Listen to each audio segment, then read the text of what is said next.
Health worker चाहिए जो इस काम को पूरा कर सकें। तो इस दिशा में बहुत सारा इन्वेस्टमेंट की भी जरूरत है, लेकिन सबसे ज्यादा जरूरत है कि एक पॉलिटिकल विल और इस दिशा में काम करने की इच्छा शक्ति की जरूरत। विल से तो मेरा सवाल निकल रहा है, मिश्रा जी आपसे है मेरा सवाल। दुबे जी आप ध्यान दीजिएगा, आपने कहा 5 सितारा की बड़ी खूबियां हैं, उनमें से एक खूबी मैं बताता हूं आपको। जैसे मैंने अभी उदाहरण दिया था ना कि एक हार्निया का ऑपरेशन 10,000 में भी होता है और वो 1.5 लाख के पैकेज में भी होता है। उसी 5 सितारा होटल में या एक अच्छे स्पेशलिटी होटल कह रहा हूँ, रेस्टोरेंट, चूँकि वो होटल जैसी फील देते हैं, अगर आप उस हॉस्पिटल में जाएं तो आपने क्या कमरा लिया है इसके हिसाब से डॉक्टर की विजिटिंग फीस, नर्सिंग की फीस, खाने की फीस बदल जाती है। क्यों? अरे भाई, उस पेशेंट को आप देखने जा रहे हैं, उस कमरे के बदलने से उसकी फीस क्यों बदल जाती है? मैं इस तरफ आप लोगों को ले जाना चाहता हूं कि जो एक बहुत बड़ा डिवाइड क्रिएट हो रहा है अच्छी क्वालिटी की फैसिलिटी के लिए, वो एक चिंता का कारण होना चाहिए। डॉक्टर मिश्रा।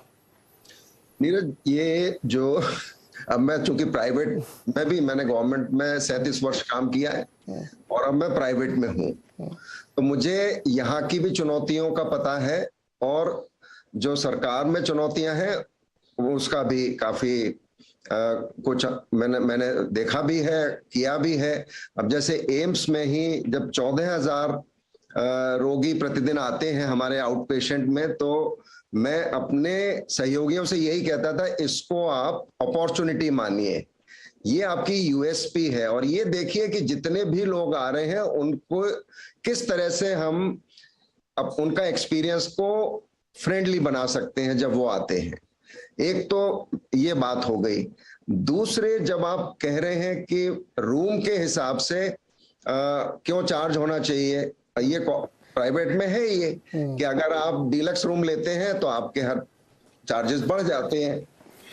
तो आप देखिए प्राइवेट सेक्टर में भी कितना एम्प्लॉयमेंट जनरेशन है वो हम लोग भूल जाते हैं, और हर चीज के लिए उनको पैसे देने हैं, हर चीज कॉस्ट है। आज डॉक्टर भी चाहता है ज्यादा अर्न करे, टेक्नीशियन भी चाहता है, नर्स भी चाहती है कि उसको ज्यादा सैलरी मिले, या जो सफाई कर्मचारी है वो भी चाहता है उसको अच्छी सैलरी मिले। तो ये कहाँ से आएगी? अब मैं जो बात कहना चाह रहा था वो ये था, भारत की इस समय जनसंख्या आप 140 करोड़ मानिए, और ये बड़ी कॉमन फ्रेज है। मैं जब एसोचैम या सीआईआई जब भी डिस्कशन होती है मैं जाता हूं, वो कहते हैं साहब 80-90% हेल्थ केयर प्राइवेट सेक्टर में है, 10% पब्लिक सेक्टर में है जो हेल्थ केयर प्रोवाइड करते हैं पब्लिक सेक्टर।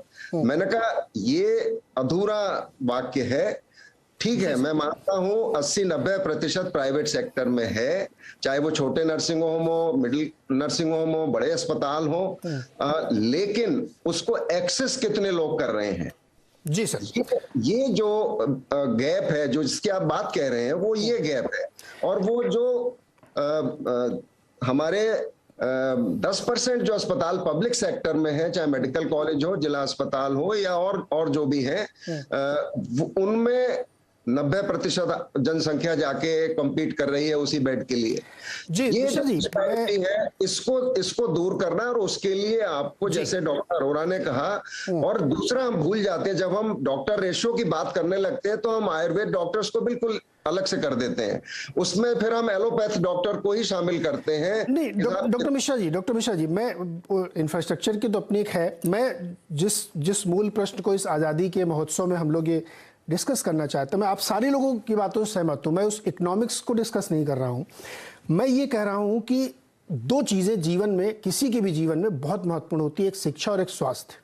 अगर आप हेल्दी हैं और आपको बेटर एजुकेशन मिल रही है तो आपके जीवन को बेहतर बनाने में, सफल बनाने में शायद ही कोई बाधा है। लेकिन अगर इन दोनों चीज़ों में दिक्कत है तो मुश्किल खड़ी होती है।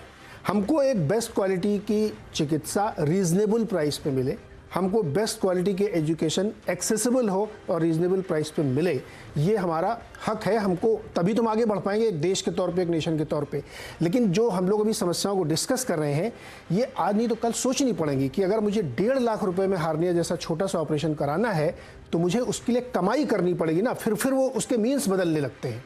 ये मैं कहने की कोशिश कर रहा हूँ कि कहीं ना कहीं वो एक रीज़न लगाना पड़ेगा। लेकिन बहुत बहुत शुक्रिया सर हमारे साथ जुड़ने के लिए। समय इतना ही था हमारे पास। इस मौके पर हम लोग यही कह सकते हैं कि हम लोग बहुत अचीव कर पाए हैं, आगे भी करेंगे। कोशिश करनी चाहिए कि कम से कम एजुकेशन और हेल्थ अफोर्डेबल और बेस्ट क्वालिटी होनी चाहिए। बहुत बहुत शुक्रिया हमारे साथ जुड़ने के लिए। देखते रहिए संदेश से आवाज़।